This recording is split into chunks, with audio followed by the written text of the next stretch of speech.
Dear students, in this lecture we have to study the comparison of progressive waves and stationary waves. You know about the progressive wave.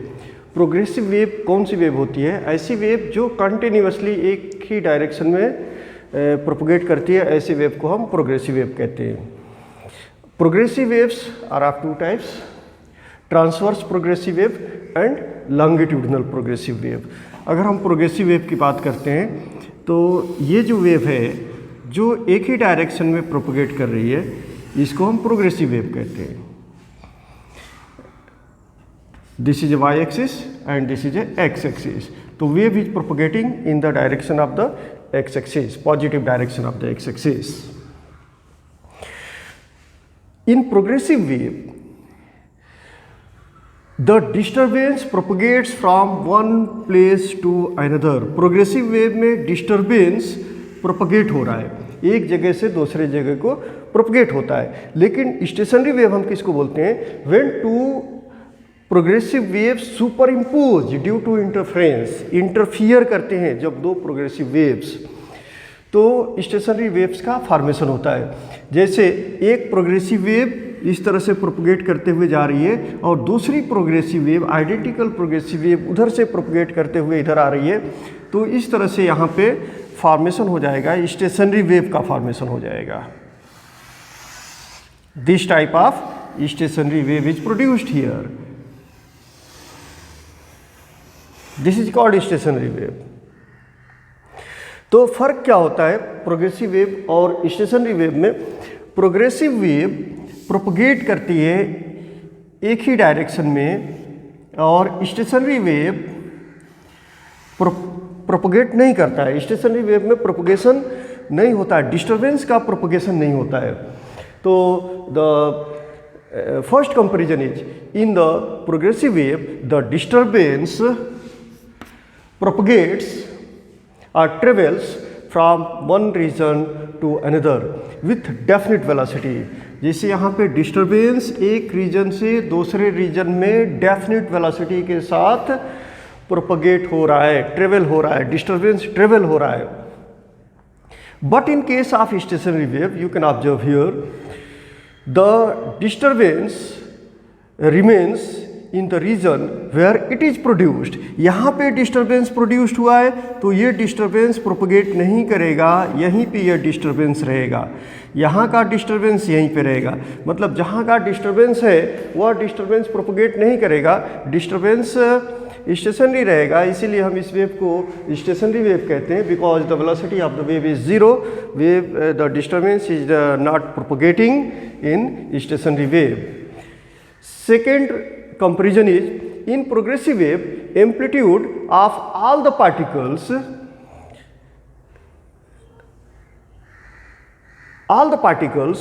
are same, but in stationary wave amplitude of particle are different.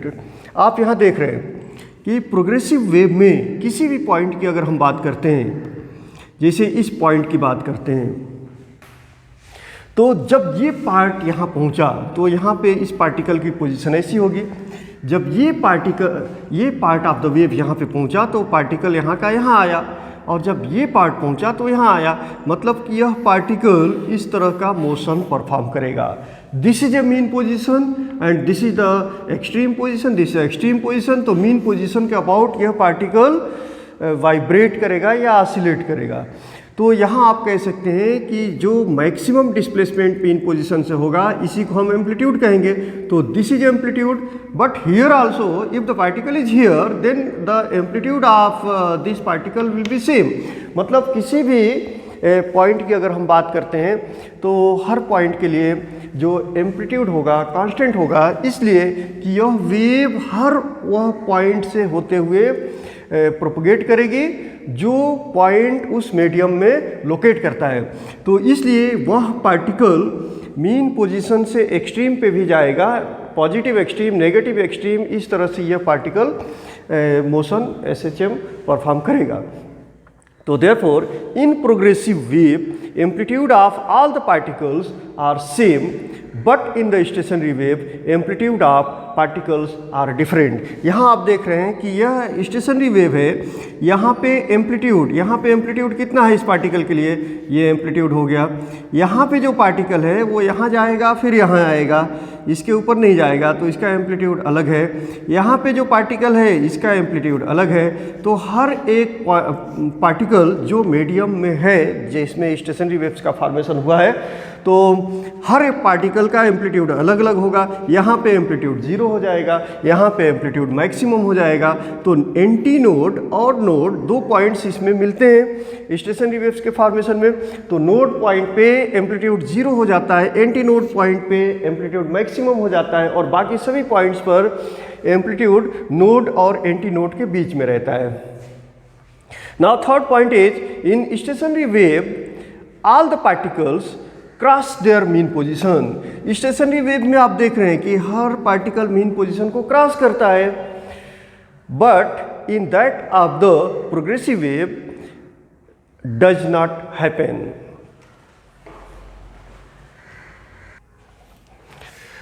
The next point fourth, in progressive wave आप देख रहे हैं progressive wave में क्या होता है, हर एक particle move कर रहा है। In progressive wave, all the particles are moving, means all the particles are vibrating. Progressive wave में हर एक पार्टिकल वाइब्रेट करेगा, ऐसा कोई पार्टिकल नहीं होगा जो रेस्ट पोजीशन पे होगा। आप यहाँ देख रहे हो ये हर एक पार्टिकल, यहाँ का पार्टिकल ऊपर की तरफ जा रहा है, यहाँ का पार्टिकल नीचे की तरफ, मतलब हर एक पार्टिकल वाइब्रेट करेगा या मूव करेगा। लेकिन स्टेशनरी वेव्स में क्या होता है, ये एक ऐसा पॉइंट है जिसको हम नोड कहते हैं, इसको नोड कहते हैं। तो नोड पे जो पार्टिकल होगा वह वाइब्रेट नहीं करेगा, मतलब नोड का पार्टिकल रेस्ट पोजीशन में होगा। तो therefore in progressive wave all the particles are moving, while that in the stationary waves the particle at position of the node does not vibrate or in the position of the rest. And fifth point is, you know that in progressive wave the energy transfers from one place to another. Progressive wave में energy एक जगह से दूसरी जगह को क्या होता है, ट्रांसफर होता है, जबकि स्टेशनरी वेव में एनर्जी ट्रांसफर नहीं होता है, because the velocity, the wave is not propagating, but wave is the standing wave, therefore there is no propagation of the energy in case of stationary waves, while energy transfers from one place to another, from one point to another in the progressive wave.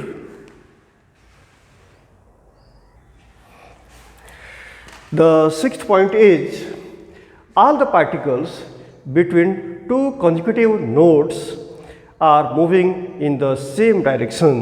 यहाँ पे अगर हम stationery waves की बात करते हैं तो ये 2 कॉन्जिक्यूटिव नोड्स हैं, 2 सक्सेसिव नोड्स हैं। अब इस नोड के बाद से ये नोड आता है, इसके बाद ये नोड आता है। तो किसी 2 नोड्स की बात अगर हम करते हैं तो इन दोनों नोड्स के बीच के जितने भी पार्टिकल्स हैं सब के सब सेम फेज में वाइब्रेट करते हैं। जैसे इसमें जितने पार्टिकल्स हैं सब सेम फेज में वाइब्रेट करेंगे, लेकिन उसके आगे आने वाले लूप में, जैसे ये लूप है, इस लूप के अंदर जितने भी पार्टिकल्स हैं वो सभी के सभी पार्टिकल्स सेम फेज में वाइब्रेट करेंगे, मूव करेंगे। जबकि इसके जस्ट नाइबरिंग जो लूप बनता है इसमें जो पार्टिकल वाइब्रेट करेंगे वह 180 डिग्री आउट ऑफ फेज होंगे, मतलब पाई रेडियन से फेज डिफरेंस होगा इन पार्टिकल्स के बीच। इन पार्टिकल्स और इन पार्टिकल्स के बीच का जो फेज डिफरेंस होगा वो पाई रेडियन का होगा या 180 डिग्री का होगा in case of stationary wave. But you can observe here in case of progressive wave the every consecutive particles, in case of progressive wave the phases of adjacent particles are different. इसमें जितने भी consecutive particles होंगे वो सभी consecutive particles का phase difference phase different होगा।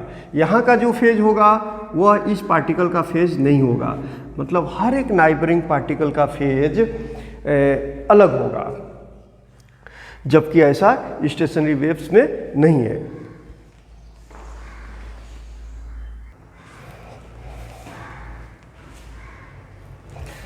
Now free and forced vibrations.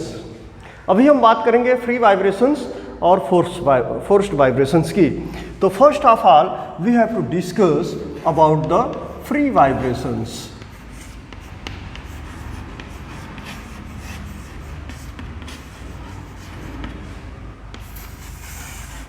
Free vibration क्या होता है?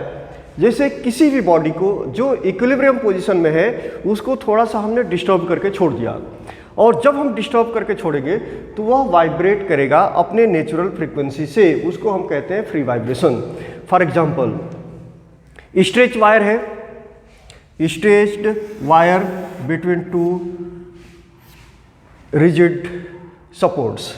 यह एक वायर है जिसको दो पॉइंट्स के बीच स्ट्रेच कर दिया गया।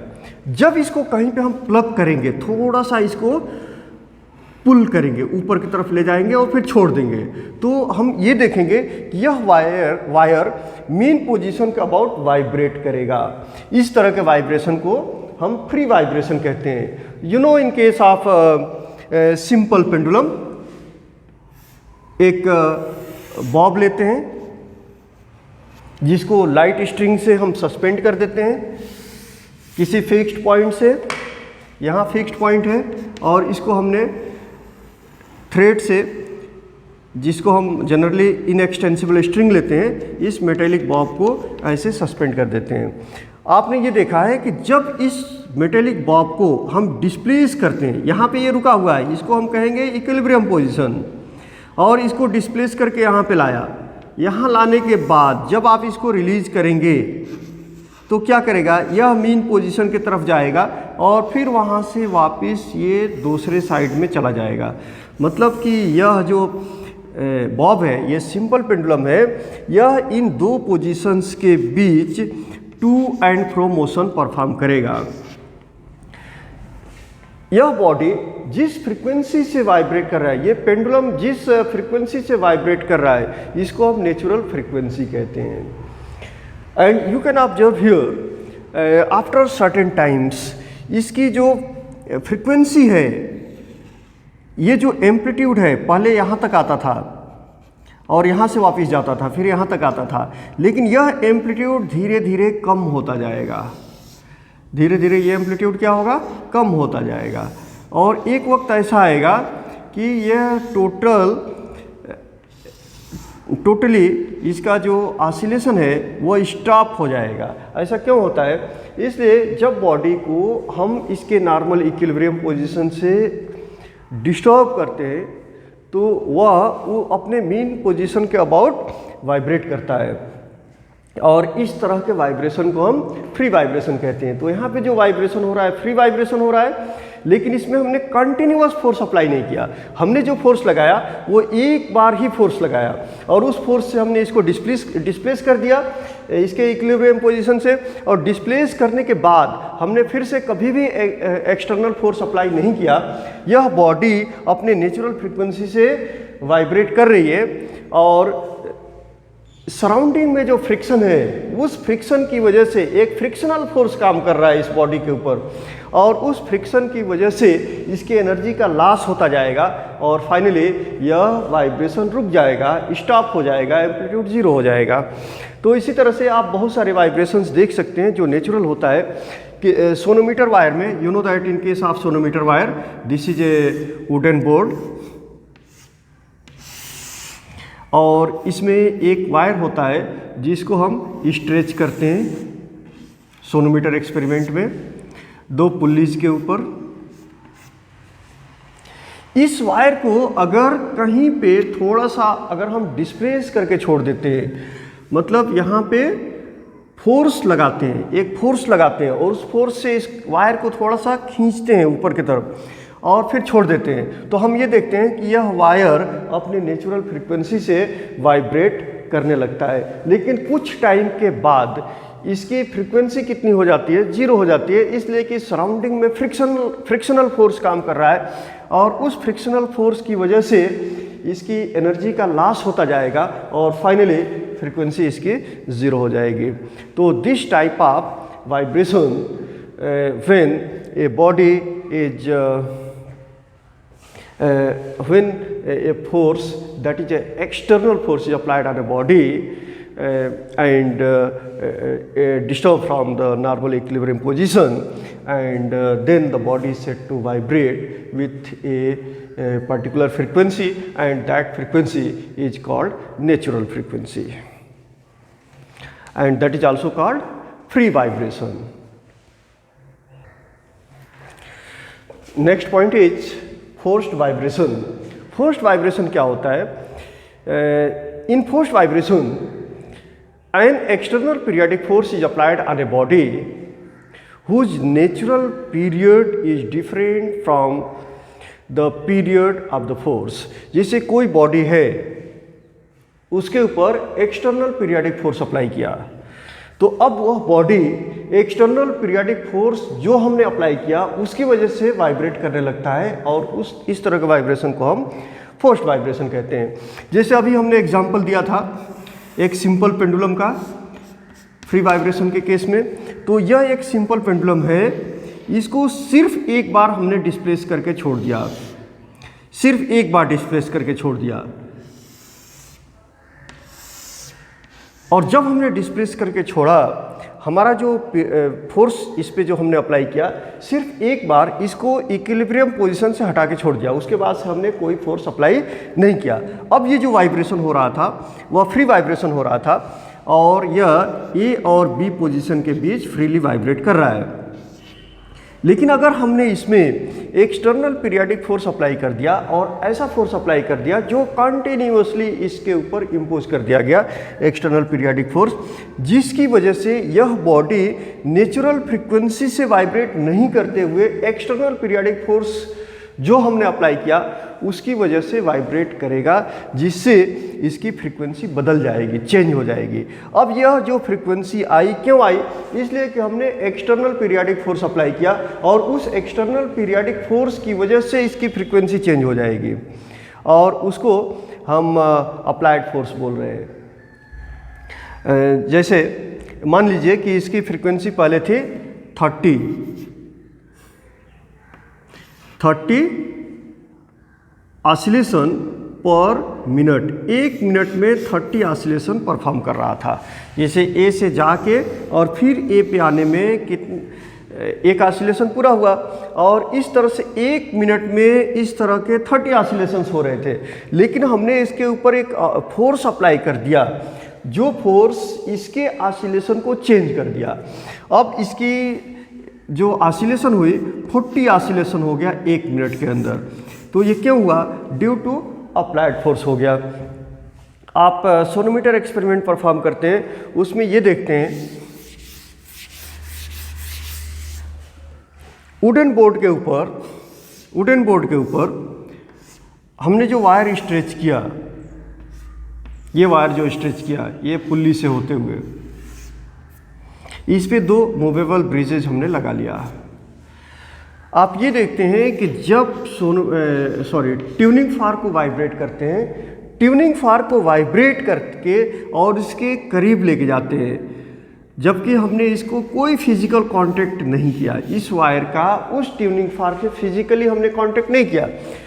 ट्यूनिंग फार्क को वाइब्रेट किया और वाइब्रेट करके इस वायर के करीब गए, तो हम ये देखते हैं यह वायर वाइब्रेट करने लगता है। क्यों वाइब्रेट करने लगता है? इसलिए कि हमने एक्सटर्नल पीरियडिक फोर्स अप्लाई किया, और उस एक्सटर्नल पीरियडिक फोर्स की फ्रीक्वेंसी की वजह से इसकी फ्रीक्वेंसी चेंज हो गई और ये वाइब्रेट करने लगा। तो इस तरह के वाइब्रेशन को हम फोर्स्ड वाइब्रेशन कहते हैं। Now in forced vibration, the vibration of a body which is vibrating depends on the external applied periodic force। जिसे मान लीजिए कि कोई फोर्स हमने अप्लाई किया, और ये जो एक्सटर्नल अप्लाई किया, इस वायर की जो नेचुरल फ्रीक्वेंसी है ये है 256 हर्ट्ज। कितनी है? 256 हर्ट्ज नेचुरल फ्रीक्वेंसी है ये पर्टिकुलर लेंथ का, और हमने 420 हर्ट्ज का अप्लाइड पीरियाडिक फोर्स अप्लाई किया, इस पे इतना वाइब्रेट कर दिया है इस पे, तो हम ये देखेंगे कि in case when the difference between the natural frequency and applied frequency is more, natural frequency और अप्लाइड फ्रीक्वेंसी दोनों के बीच का डिफरेंस अगर बड़ा है तो एम्पलीट्यूड ऑफ वाइब्रेशन कम होगा। But in a particular case when the difference between the frequency, that is the natural frequency of the body, and applied frequency of the body is minimum, in that situation the body set to vibrate with a longer amplitude। यही चीज़ आप sonometer experiment में देखते हैं कि जब हम wire के लंबाई को चेंज करते जाते हैं और एक ट्यूनिंग फार्क लेते हैं, जिसे मान लीजिए कि हमने जो ट्यूनिंग फार्क लिया वो 256 का ले लिया, 256 हर्ट्ज का। अब इसका हमें पता नहीं है कि इसकी फ्रीक्वेंसी कितनी है। हमने ये जो दो मूवेबल ब्रिजेज हैं उनको किसी दो पॉइंट्स के ऊपर हमने फिक्स करके रख दिया। हम ये देखते हैं कि इसके ऊपर राइडर रखते हैं और एक ट्यूनिंग फार्क लाते हैं, उसको वाइब्रेट करके इसके पास रखते हैं, तो ये राइडर नहीं गिरता है, इसलिए कि natural frequency of the wire और जो फ्रीक्वेंसी हम अप्लाई कर रहे हैं उसके बीच गैप है, सेम नहीं है। लेकिन एक पर्टिकुलर केस में ये लेंथ हम बढ़ाते जाते हैं और जैसे ही इस वायर की नेचुरल फ्रीक्वेंसी अप्लाइड फ्रीक्वेंसी से मैच कर जाती है तो उस वक्त राइडर गिर जाता है। मतलब कि अप्लाइड फ्रीक्वेंसी और नेचुरल फ्रीक्वेंसी, जब दोनों natural frequency of the body दोनों सेम हो जाता है तो उस वक्त की जो कंडीशन होती है उसको हम रेजोनेंस कहते हैं। तो therefore what is the resonance condition? Resonance condition is the special case of the forced vibration. और उसमें क्या होता है, जब हम एक्सटर्नल पीरियाडिक फोर्स अप्लाई करते हैं तो external periodic applied periodic force की फ्रीक्वेंसी और natural frequency of the body दोनों एग्जैक्टली सेम हो जाता है, तो उस वक्त वह बॉडी लॉन्गर एम्पलीट्यूड के साथ वाइब्रेट करता है और इसी कंडीशन को हम रेजोनेंस कंडीशन कहते हैं।